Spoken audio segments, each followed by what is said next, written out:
वालेकुम dear students, ये chapter number 2 का न्यूमेरिकल प्रॉब्लम नंबर 4 है। इसमें हमें टू पार्टिकल्स के पोजीशन वेक्टर्स बताए गए हैं। एक पोजीशन वेक्टर बताया गया है 3 आई कैप प्लस 7 जे कैप और एक आपके पास पोजीशन वेक्टर बताया गया है R2 माइनस 2 आई कैप प्लस 3 जे कैप। मैंने उनको पॉइंट आउट कर दिया। देखें कि अगर आपके पास ये पोजीशन वेक्टर है, पोजीशन वेक्टर होता है ओरिजिन से 3 आई कैप प्लस 7 जे कैप। इसका मतलब है आप 3 अलोंग आई कैप यानी एक्स एक्सिस के अलोंग आएंगे और 7 अलोंग वाई एक्सिस यानी जे कैप। अच्छा, तो इसका मतलब है कि पार्टिकल यहाँ पे है, इस पॉइंट के कोऑर्डिनेट्स होंगे 3 व 7 और जो आपके पास जो सेकंड पोजीशन वेक्टर दिया हुआ है R2 वो है माइनस 2 आई cap plus 3 j cap. Position vector हमेशा ओरिजिन से होता है। इसका मतलब है आप -2 जा रहे हैं यानी नेगेटिव एक्स एक्सिस की तरफ आप जो है वो 2 यूनिट्स गए हैं और फिर आप 3 units along positive Y axis की तरफ गए हैं। सो ये जो इसका पोजीशन वेक्टर अगर पता हो ना तो वो पार्टिकल का समझे हमें पॉइंट पता है। जैसे पार्टिकल का पॉइंट पता हो तो हम उसका पोजीशन वेक्टर भी लिख सकते हैं। अच्छा, अब हमें R1 और R2 गिवन है। हमें क्या रहा है, फाइंड क्या करना है। हमें वो कह रहा है कि आप R2 माइनस R1 वेक्टर जो है उसकी मैग्नीट्यूड बतानी है और उसकी पॉजिटिव एक्सिस के साथ जो डायरेक्शन बन रही है आपने वो बतानी है। सो देखें कि अगर हम इस R1 वेक्टर में ये वेक्टर ऐड करें तो आपके पास ये वेक्टर रिजल्टेंट आता है, यानी R1 vector plus this vector, answer is this vector. So ये वाला जो वेक्टर होगा ये आपके पास R2 माइनस R1 होगा। सो हमने ये R2 माइनस R1 यानी ये वाला वेक्टर हमने जो है इसकी मैग्नीट्यूड फाइंड करनी है और इसकी पॉजिटिव एक्स एक्सिस के साथ बनने वाली जो एंगल है वो फाइंड करनी है। सो हम सबसे पहले R2 माइनस R1 फैक्टर जो है वो फाइंड करते हैं। R2 की हमें पोजीशन वेक्टर पता है -2 आई cap plus 3 j cap. Minus कर रहे हैं इसमें से, ये माइनस हमने यहाँ लगा दी।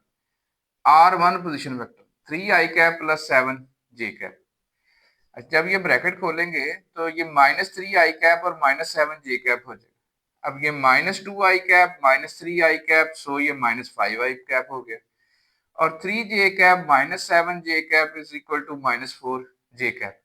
सो आपने R2 माइनस R1 वेक्टर जो है हम इसको कोई वेक्टर A नाम दे दिया हमने कि हमने ये वाला जो R2 माइनस R1 वेक्टर है ना इसी को हमने कह दिया कि ये आपके पास A वेक्टर है।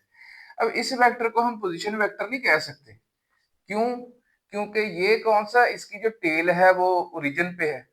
सो हम इसको R का नाम नहीं देंगे, हम इसको कोई वेक्टर A का नाम हमने इसको दे दिया। अब हमने इसी R2 माइनस R1 वेक्टर यानी A वेक्टर की हमने मैग्नीट्यूड फाइंड करनी है। सो मैंने इसको नाम A का दिया। सो A जो वेक्टर होगा ये क्योंकि सिर्फ 2 डायमेंशनल है, इसमें x और y एक्सिस ही है। सो ax i cap plus ay j cap. अभी हमने क्या फाइंड किया है कि R2 माइनस R1 वेक्टर जिसको हमने A वेक्टर का नाम दिया है कि वो -5 i cap -4 j cap equal है, हमने लिख दिया। अब यहाँ से हमें ये बात समझ में आती है कि ये जो ax है ये -5 है और आपके पास ये जो ay है ये -4 है। सो किसी भी वेक्टर की मैग्नीट्यूड फाइंड करने के लिए उसके x के लॉन्ग जो कंपोनेंट है उसका स्क्वायर प्लस y के लॉन्ग जो कंपोनेंट है उसका स्क्वायर और उसका स्क्वायर रूट लेते हैं। तो इसका x के लॉन्ग जो कंपोनेंट था यानी ax जो था वो -5 था, हमने -5 का स्क्वायर किया प्लस ये ay जो कंपोनेंट था -4 था, -4 का स्क्वायर किया, सम किया और अंडर रूट लिया।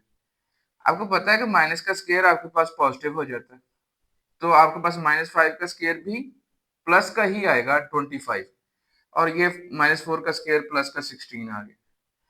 25 प्लस 16 आपके पास ये 41 का square root that is nearly equal to 6.4।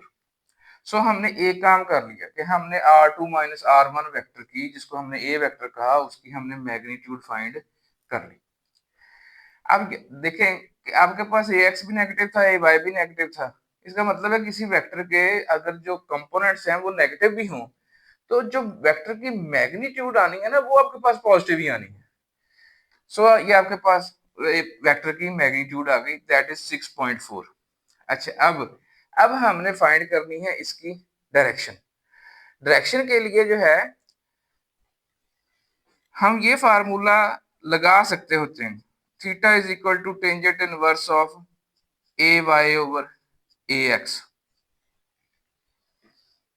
लेकिन हम कैलकुलेटर पे अगर यहाँ के लगा के भी देखें ना, कि हम यहाँ पे पुट कर दें कि टेंजेंट इनवर्स ऑफ -4/-5, जो कि ए वाई और ए एक्स की वैल्यूज हैं, वो मैं अगर पुट कर दूं, तो आपको पता है कि ये जो ए वाई और ए एक्स है दोनों नेगेटिव हैं। ये जब आप किसी आपके पास वेक्टर के जो जो एक्स और वाई कंपोनेंट्स दोनों अगर नेगेटिव हो, इसका मतलब थर्ड क्वाड्रेंट में है। लेकिन जब कैलकुलेटर आंसर देता है ना, वो देता है 38.65 समथिंग। इसका मतलब है कि एक्चुअली जब वो इसको कैलकुलेट कर रहा है ना, इसका आंसर प्लस का आ रहा है, ठीक है। तो उस प्लस के हिसाब से ना जो है वो हमें दे देता है कि ये एंगल जो है 38.65 बनता है। लेकिन एक्चुअली जो है, इसीलिए वो फाई का कंसेप्ट जो है ना, वो हम resultant of vectors bye rectangular component हमने वो पढ़ा हुआ है। उस टॉपिक के एंड पे जाके उसने फाई को डिस्कस किया था, इसीलिए किया था कि हमसे कभी ये जो है वो गलती ना हो कि हम स्टैंडर्ड एंगल ना सही लगा सकें। सो हम ये वाला तरीकाकार इख्तियार नहीं करेंगे। हम क्या करेंगे, हम इसके साइंस से जज करेंगे ए एक्स और ए वाई के साइंस, जो कि दोनों नेगेटिव हैं, इनसे जज करेंगे कि ये क्वाड्रेंट कौन सा बनता है। तो आपको पता है कि जब आपके पास ये ए एक्स और ए वाई यानी किसी आपके पास वेक्टर के उसका जो एक्स कंपोनेंट और वाई कंपोनेंट है, अगर वो नेगेटिव में हो, तो दोनों नेगेटिव में हो, तो इसका मतलब है कि वो जो वेक्टर है लाइज करता है थर्ड क्वाड्रेंट में। So vector lies in the third quadrant. अब थर्ड क्वाड्रेंट के लिए जो स्टैंडर्ड एंगल होता है ना, वो 180 + 5 होता है।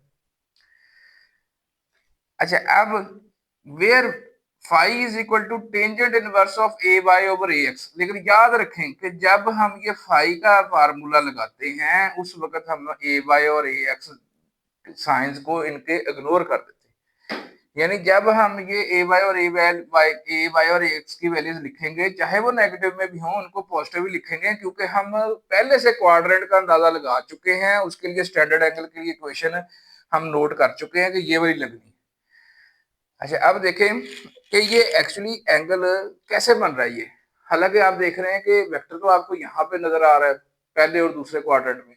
एक्चुअली आप देखें कि ये वाला पॉइंट जो है ना, इसके रेफरेंस से आप देखें, ये आपके पास एक्स एक्सिस था, ये पैरेलल टू एक्स एक्सिस, यानी हमने ये आपके पास पॉजिटिव एक्स एक्सिस, हमने इसके हिसाब से देखना है कि इसका ये स्टैंडर्ड एंगल कितना बनता है।